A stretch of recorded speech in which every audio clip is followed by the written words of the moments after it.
الرجیم بسم اللہ الرحمن الرحیم صلی اللہ علیہ سیدنا محمد وآلہ وسلم۔ السلام علیکم ورحمۃ اللہ وبرکاتہ۔ تمام سننے والے پیارے بہن اور بھائیوں کو امید کرتی ہوں دوستوں، میرے بہن اور بھائیوں، آپ لوگ ٹھیک ٹھاک ہوں گے، خیر خیریت سے ہوں گے الحمدللہ، اپنے اپنے ذکر اذکار کو جاری رکھ رہے ہوں گے، قرآن پڑھ رہے ہوں گے، اللہ سے جڑنے کی کوشش کر رہے ہوں گے۔ انہی باتوں کو اپنی پرائیورٹی بنائیے، کیونکہ دنیا میں کچھ نہیں رکھا سوائے دھوکے کے۔ اس دنیا کو دھوکے کا گھر کہا گیا ہے۔ اس عارضی رہنے کی جگہ اور سفرگاہ کو حقیقی نہ سمجھ کر اپنے اصل مقصد کی طرف دھیان رکھیں، جو کہ آخرت ہے، کیونکہ رہنے کی جگہ اصل تو وہی ہے۔ اور ایز اے مسلمان ہمارا عقیدہ ہے کہ ہمیں زندگی اگر گزارنی ہے تو اس جہاں میں گزارنی ہے۔ دوستوں، آج جو میں آپ سے سورۃ البقرہ سے متعلق ایک بہت ہی طویل میریکل سٹوری شیئر کرنے والی ہوں، یہ ایک بھائی نے بھیجی ہے، جنہوں نے اپنی فیک آئیڈینٹی سے یہ بھیجی ہے، اور نام انہوں نے ڈیفینیٹلی مینشن نہیں کیا، اور بہت ہی خوبصورت انداز میں انہوں نے اپنی میریکل سٹوریز ایک لمبی طویل ای میل کی فارم میں شیئر کی ہے مجھ سے۔ اب انہوں نے کیا شیئر کیا ہے، کیا کیا موضوعات ہوئے، تقریباً 19 ڈیفرنٹ چینجز، آپ کہہ سکتے ہیں کہ 19 میریکلز ان کی لائف میں آئے سورۃ البقرہ کے پڑھنے کے بعد۔ بھائی نے لکھا ہے کہ میں اپنی سٹوری شیئر کر رہا ہوں فیک آئی ڈی سے، تاکہ میری آئیڈینٹی ریویل نہ ہو۔ میں اللہ کا شکر ادا کرتا ہوں جس نے مجھے اتنی نعمتیں دیں جن کو میں گن بھی نہیں سکتا۔ اللہ کا شکر ادا کرنے کی نیت سے ہی سارے موضوعات اپنے بیان کر رہا ہوں۔ بھائی نے بتایا ہے کہ میں لگ بھگ 4 مہینے پہلے سے سورۃ البقرہ ڈیلی پڑھنا شروع کیا ہے سسٹر۔ اب میں جو آپ کو معجزات بتا رہا ہوں وہ ایک ایک کر کے نمبر سے بتاتا چلتا ہوں۔ کہتے ہیں کہ سورۃ البقرہ شروع کرنے کے بعد 1 مہینہ بھی نہیں گزرا تھا کہ میری ماں کی گھبراہٹ دور ہو گئی، ان کی بیماری ختم ہو گئی، ان کا بنا علاج کے مسئلہ یہ حل ہو گیا۔ ماں نے ٹینشن لینا چھوڑ دی۔ میری ماں کو یعنی میری والدہ کو اکیلے میں بہت ڈر لگتا تھا، جو کہ سورۃ البقرہ پڑھنے کے بعد مکمل طور پہ بند ہو گیا۔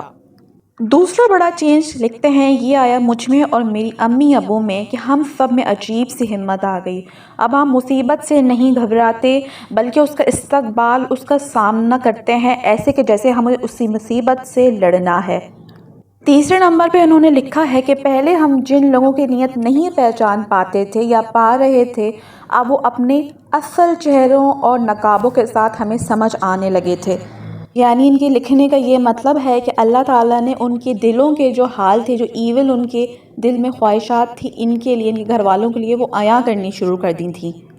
چوتھے نمبر پہ چینج اور میریکل جو ان کی لائف میں آیا وہ لکھا ہے انہوں نے کہ کوئی بھی شخص جسے میں جانتا ہوں میرے بارے میں کچھ بھی سوچے یا مجھ سے کچھ امید رکھے تو وہ مجھے اس کے کہنے سے پہلے اور بیان کرنے یا بولنے سے پہلے ہی احساس ہو جاتا ہے۔ سبحان اللہ۔ 5ویں نمبر کا میریکل بھائی نے لکھا ہے کہ میں جسمانی طاقت بہت زیادہ اب محسوس کرتا ہوں، میری طاقت بہت بڑھ گئی ہے۔ میں پہلے سے تھوڑا خوبصورت تھا، کم مسکولر تھا، لیکن اب بہت زیادہ خوبصورت اور مسکولر ہو گیا ہوں۔ پہلے میں بڑا اور بھدا سا دکھتا تھا، اب لوگ مجھ پر سے نگاہ نہیں ہٹا پاتے۔ ایسا نہیں ہے کہ میں کوئی ماڈل دکھتا ہوں، پر پتہ نہیں ہر کوئی بس نگاہ ڈالتے ہی ایسا لگتا ہے کہ نگاہ ہٹا نہیں پاتا۔ 6 نمبر کا میریکل لکھتے ہوئے انہوں نے بتایا ہے کہ گھر میں چھوٹی موٹی بیماریاں جیسے کہ سردی، کھانسی، بخار نہیں ہوتا، الحمدللہ کسی کو بھی اس سے بچاؤ رہتا ہے۔ میرے والدین، میرے پیرنٹس کا بی پی، شوگر سب کنٹرول میں ہے الحمدللہ۔ 7ویں نمبر کے میریکل میں انہوں نے بتایا ہے کہ جنہوں نے کالا جادو کیا تھا ہم پہ، میری امی کو مجھ سے جدا کرنے کے لیے، اب ان کے منہ سے 10 دن پہلے یہ الفاظ نکلے ہیں کہ ہم کسی کو اس کے بیٹے سے اور ماں اور باپ سے جدا کر کے کیا کریں گے، کسی ماں باپ کی ہائے ہم لینا نہیں چاہتے۔ یعنی وہ لوگ کالا جادو کر رہے تھے اور اس سے باز آ گئے ہیں، جو کہ ان کے کہے گئے ان الفاظ سے واضح ہو چکا ہے۔ 8واں میریکل انہوں نے بتایا ہے کہ گھر میں پہلے دن میں 2 مرتبہ کھانا بنتا تھا، وہ لذت نہیں تھی، وہ سکون نہیں تھا اور وہ خوشی نہیں تھی کھانے میں بھی۔ اب گھر میں ایک ٹائم کھانا بناؤ تو آسانی سے 3 سے 4 ٹائم چل جاتا ہے۔ کھانے کی لذت میں اتنا زیادہ اضافہ ہو گیا ہے، وہ سمجھ لیں کہ جس کو اگر میں ساری دولت لٹا کے بھی خرید نہیں پاؤں گا، کھانا کھا کے جو سکون، جو سیٹسفیکشن اب ملتی ہے وہ پہلے کبھی نہیں ملا مجھے۔ 9ویں نمبر پہ میریکل انہوں نے لکھا ہے کہ سسٹر میرے دل میں جو سکون آج ہے سورہ بقرہ پڑھنے کے بعد ہے، وہ پہلے کبھی بھی نہیں تھا۔ سبحان اللہ۔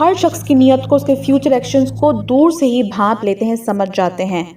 دوستوں یہ میل بہت ہی لمبی ہے، باقی کے ان کے تقریباً 9 میریکلز اور ہیں، میں وہ نیکسٹ ویڈیو میں آپ کو سناؤں گی جو انہوں نے شیئر کیے ہیں۔